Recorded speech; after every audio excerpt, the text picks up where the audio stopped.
Hello à tous, comme tous les sujets qui me passionnent, je passe des heures et des heures dessus.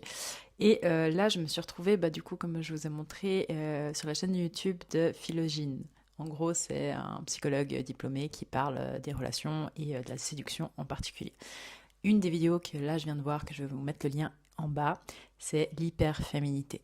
En gros, les femelles, les hyperfemelles. C'est un peu l'extrême du Andrew Tate, c'est son homogène, dans le sens que c'est sa femme à côté. Et ça, pourquoi j'ai commencé aussi à faire des vidéos, c'est juste pour que, j'espère, les femmes comprennent qu'elles n'ont pas besoin de montrer leur corps sur Internet pour réussir, elles n'ont pas besoin de baisser leurs standards, elles n'ont pas besoin d'être autre chose qu'elles-mêmes et d'accepter sa singularité pour être respectée et construire une famille.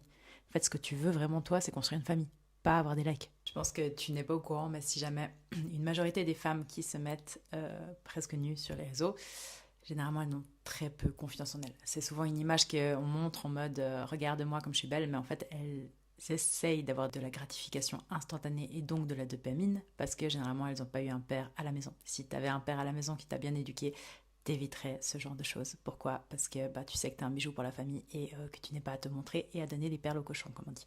Donc, tout ça pour dire, si tu es célibataire et que tu es une femme de valeur et que c'est plus compliqué pour toi parce que tu es introvertie, je suis en train de faire toute une formation sur la confiance en soi, sur apprendre à se connaître, apprendre d'où sortent tes masques, donc d'où en fait tes peurs elles sortent. Généralement, c'est aussi lié à ton enfance.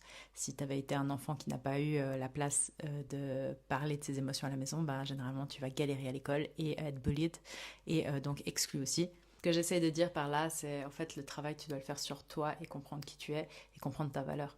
Tu n'as aucun avantage à te mettre nu sur les réseaux.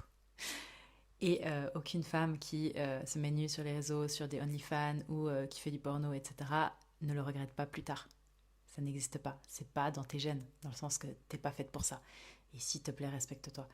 Je dis pas ça de manière à te montrer du doigt ou quoi, mais en fait, l'image que tu vas refléter, que ce soit sur les réseaux, dans ta vie personnelle, etc., elle en dit beaucoup, beaucoup, beaucoup sur toi. Et sur les réseaux, tu pourras plus jamais l'enlever. Donc, si t'es jeune et que t'entends cette vidéo, ne fais pas comme tout le monde. T'as pas besoin d'être comme toutes ces filles, même à se mettre en maillot de bain ou n'importe quoi. Fais-le pas, vraiment. Et ça, c'est un signal d'alerte que je te donne parce que si ça commence comme ça, puis après, on te demande une photo de tes pieds, du coup, t'envoies une photo de tes pieds quand 100 francs, et ensuite, on te demande ta petite culotte, etc., etc. J'entends tellement de choses comme ça de la nouvelle génération et je suis là, mais mon Dieu, mais c'est horrible. Faites pas ça, vraiment. Ce qu'il faut comprendre, c'est que un mec masculin, dans ses énergies masculines, ne va pas voir ça comme attirant.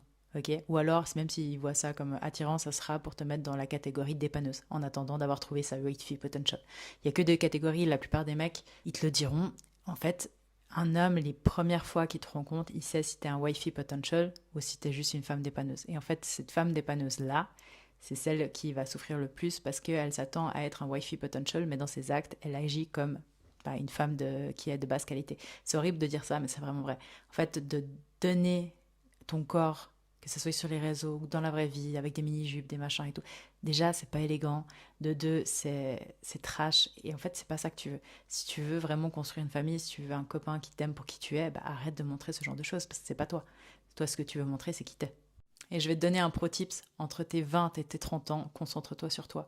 Dans le sens, concentre-toi avec ton éducation, à faire de l'argent, à aller au sport, à découvrir qui tu es, ta singularité, ton art, tes trucs.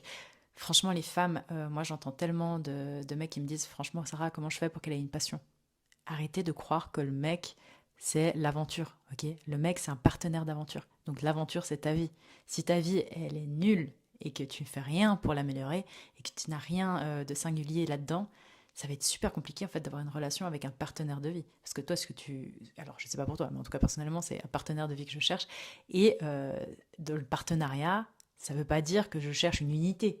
Ok, non, en gros, c'est quelqu'un qui a sa vie et qui m'inspire dans ses projets à lui et dans sa personnalité et qui il est. Et en fait, c'est pareil de l'autre côté.